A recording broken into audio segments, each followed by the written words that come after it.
rahmati Allah, sambil kita menantikan saudara-saudara kita yang belum hadir, kita buka kajian ini sambil menantikan juga Profesor Imam Ghazali Said, insya Allah masih ada di perjalanan. Assalamualaikum warahmatullahi wabarakatuh. Alhamdulillah wassalatu wassalamu ala rasulillah wa ala alihi wa sahbihi wa man wala. Subhanaka la ilma lana illa ma 'allamtana innaka antal alimul hakim. Wa tub 'alaina innaka antat tawwabur rahim. Wa la haula wa la quwwata illa billahil aliyyil azim. Amma ba'd. Puji syukur pada kita panjatkan kehadirat Allah. Pagi hari ini kita dipertemukan kembali oleh Allah Subhanahu wa Ta'ala di majelis yang mulia ini dalam keadaan yang sebaik-baiknya, sehat walafiat jasmani rohani kita. Allah senantiasa membimbing kita dengan hidayah, diberikan taufik inayah sehingga kita mampu melangkahkan kaki kita menuju majelis yang mulia ini.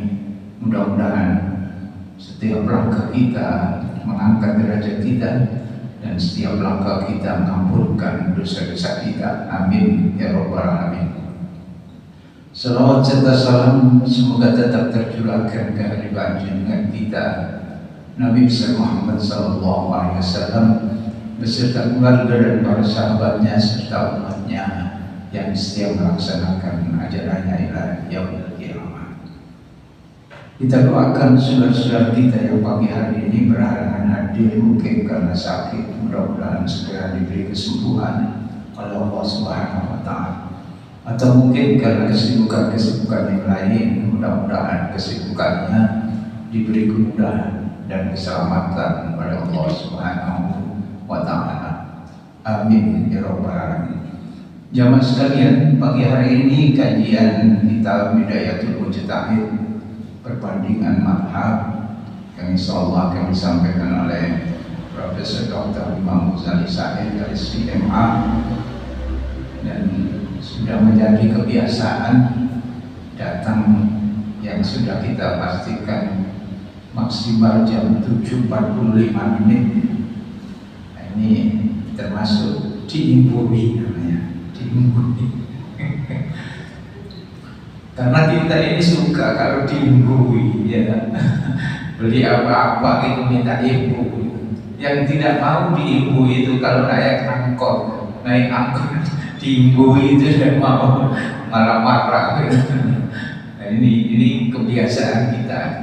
Jadi tidak semua ibu itu baik, ya. Ternyata ada ibu-ibu yang tertentu saja yang merasakan baik. Jemaah sekalian, bahwasanya kita saat ini sudah berada di tanggal 16, tanggal 17 ya, Saban 1446 Hijriah, yang berarti 2 pekan lagi kita sudah memasuki bulan Ramadan. Rasulullah SAW pernah bersabda, "Atakum Ramadan sayyidus suhur wa marhaban bihi wa ahlan. Ja'a syahrul Ramadan bil barakah wa akrimin bihi min syahril wa'ad."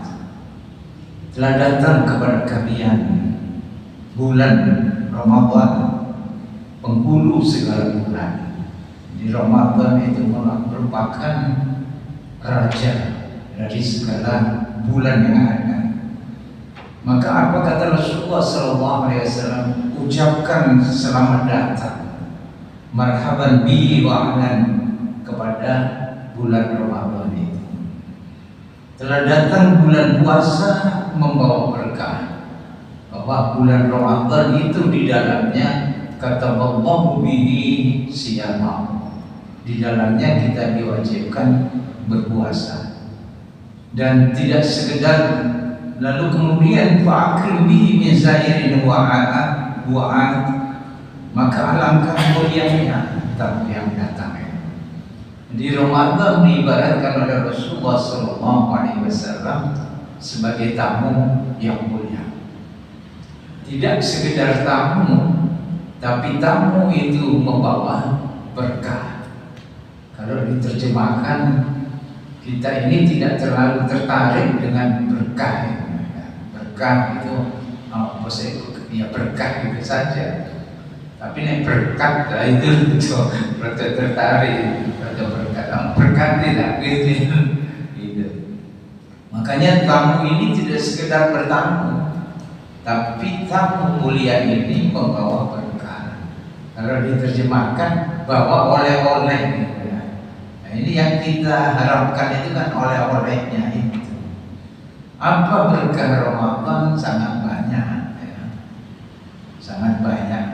Nah, dilanjutkan di situ, dibukanya pintu surga, ditutup pintu neraka, dibelenggu setan, dilipat gandakan pahala amal, diampunkan orang-orang yang berdosa, diijabah segala doa, dibukanya pintu langit sehingga doa-doa kita itu dikabulkan Allah Subhanahu wa Ta'ala. Keberkahan bulan Ramadan memang tidak ada taranya, sampai-sampai yang disampaikan Rasulullah SAW agar kita ini mau mengikuti program Allah Subhanahu wa Ta'ala yang dinamakan Ramadan itu. Ramadan itu menjadikan orang beriman itu menjadi muttaqin. Ada meningkat. Program Ramadan adalah menjadikan orang beriman menjadi muttaqin. Itu program Allah. Agar apa? Semua orang beriman itu kelak dimasukkan ke dalam surganya.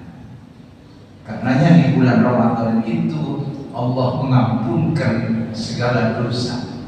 Di dosa-dosa kita itu diampun. Dan perlu diterjemahkan. Rasulullah kan mengatakan man shoma Ramadan imanan wa ihtisaban ghufira lahu ma taqaddama min dhanbi. Diampuni semua dosa. Ya diterjemahkan di situ saja. Jangan ditawar-tawar lagi, nanti diterjemahkan ya dosa yang mana gitu. Ya semua dosa, karena hadisnya begitu. Ini kita harus optimis agar umat Islam, orang-orang beriman itu mau menunaikan ibadah puasa, dijamin oleh Allah Subhanahu wa Ta'ala, dosa-dosanya diampuni Allah Subhanahu wa Ta'ala. Karena la'allakum tattaqun, tujuan dari puasa itu adalah kalau orang bertakwa itu dosa-dosanya diampuni Allah Subhanahu wa Ta'ala. Bagi orang-orang yang memperlakukan Ramadan tidak sebagaimana menyambut tamu mulia, dia tidak akan sukses di dalam menjalani ibadah bulan Ramadan. Makanya sering kita sampaikan mesti kita ada persiapan karena ada tamu yang mulia.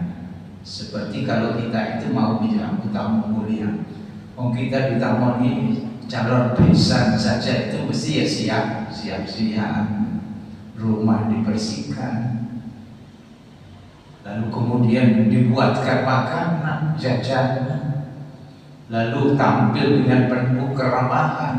Itu yang benar. Apalagi yang datang ke rumah kita ini siapa ya? Yang terhormat, yang mulia. Kalau dari Mekah sana datang itu yang uangnya banyak ya Raja Salman gitu ya, rata berandai-andai dikit ya, itu datang ke rumah kita, maka kita mesti mempersiapkan diri. Tamu yang mulia tidak sekedar tamu, engkau datang Raja Salman teko itu semua duit akeh. Maka kita rapikan rumah kita. Bahkan tampilan kita pun kita mesti berubah. Tampilan kita yang biasanya meremut ya rada supaya gitu, yang gak biasa tersenyum ya belajar tersenyum, supaya apa? Tamunya itu betah kerasan di rumah kita ini. Nah, yang membuat tamu kerasan itulah yang diperlukan supaya ada kesan nanti. setelah tamu itu pulang, yang ada itu kesan-kesannya. Itulah Ramadan. Jadi Ramadan itu mesti kita berkesan dengan Ramadan. Apa kesannya? Yaitu amalan-amalan di bulan Ramadan. Itu yang kita lestarikan. Itu yang namanya kesan-kesan. Kalau kita dapat tamu mulia, Pak Presiden datang ke rumah kita, cerita pada kita, cerita menunjukkan kesukaan, kebanggaan kita. Ada teman kita dari jauh, kita cerita, wingi Pak Presiden nama wingi, padahal mesti terumulan di wingi gitu. Pada kali teman itu sudah 1 tahun dia datang ke rumah saya, rumah kita. Kita ceritanya juga begitu lagi. Wingi Pak Presiden mau padahal sudah 1 tahun. Ramadan mestinya begitu. Amalia Ramadan itu ya segini yang tetap kita lestarikan sampai bertemu dengan Ramadan yang akan datang. Jamaah yang dirahmati Allah Subhanahu wa taala. Di saat Rasulullah sallallahu alaihi wasallam menyampaikan di hadapan para sahabatnya, karena sahabat-sahabatnya waktu itu menghadapi Ramadan itu sama dengan kita ya. Roto ya Allah gitu lah, mas poso mana kan gitu. Itu. Apalagi di Madinah waktu itu panas terik, karenanya disebut dengan Ramadan itu yang membakar.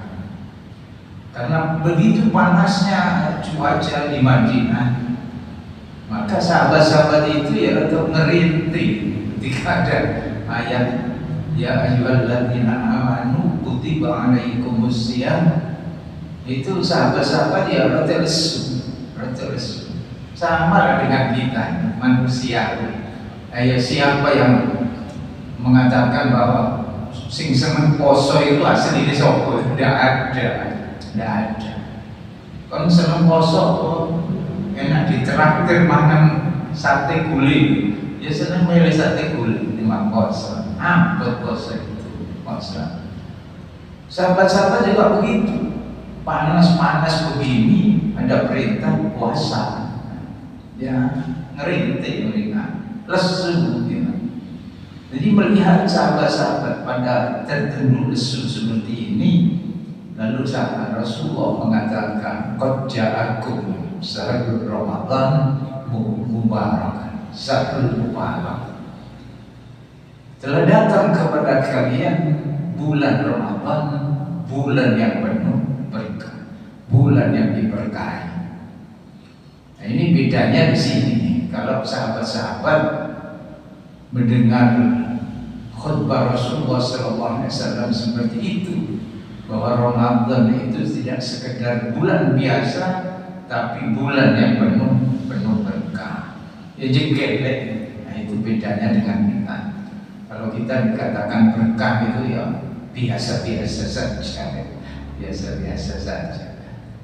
Nah, mudah-mudahan yang penting lagi kita bersyukur kepada Allah, kita diberikan umur panjang, dan kita bermohon kepada Allah mudah-mudahan kita dipertemukan dengan bulan Ramadan ini.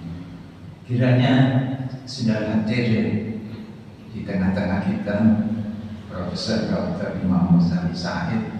Untuk selanjutnya kita ikuti kajian kitab Bidayatul Mujtahid bersama beliau, mudah-mudahan menambah ilmu wawasan kita tentang agama, dan mudah-mudahan kita diberikan kemampuan untuk melaksanakan sehingga meningkatkan kualitas iman dan ketakwaan kita kepada Allah Subhanahu wa taala. Selanjutnya kepada Profesor